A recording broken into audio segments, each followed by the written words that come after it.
নমস্কার বন্ধুরা, welcome back to my channel. আজ নীলষষ্ঠী।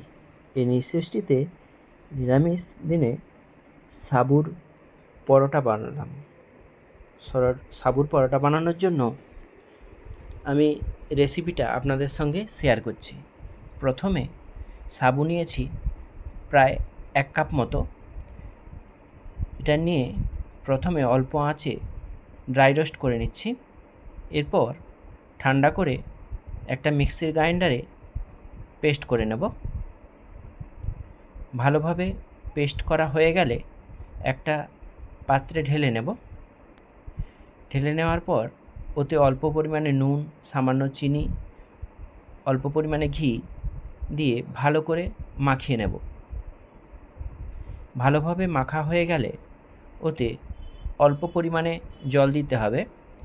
আমি এখানে 1 কাপ সাবুদানার জন্য 2 কাপের থেকে একটু বেশি জল নিয়েছি। অল্প অল্প করে অবশ্যই জল নেবেন। জল নিয়ে ডোটা তৈরি করবেন।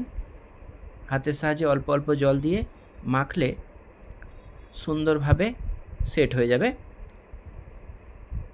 এরপর লেচি কেটে নেব।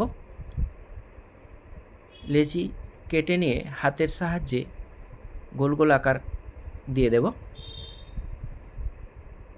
এইভাবে গোল গোল করে নেবেন। গোল গোল করে নেওয়ার পরে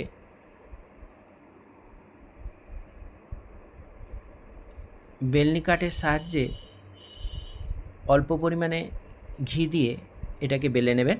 সাদা তেল নিয়ে করবেন না, ওটা উঠবে না।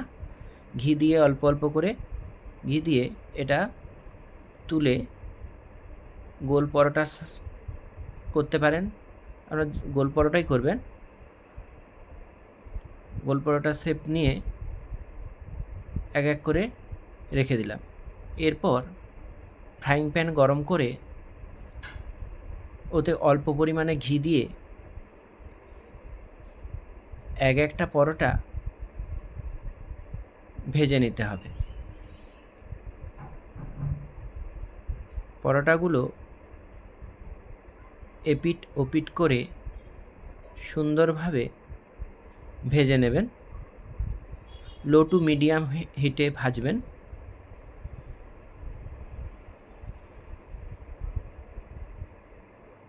ভাজা হয়ে গেলে এক এক করে নামিয়ে নেবেন। সমস্ত পরোটাগুলো সুন্দরভাবে ভাজা হয়ে যাবে। ভাজা হয়ে গেলে গরম গরম পরিবেশন করবেন।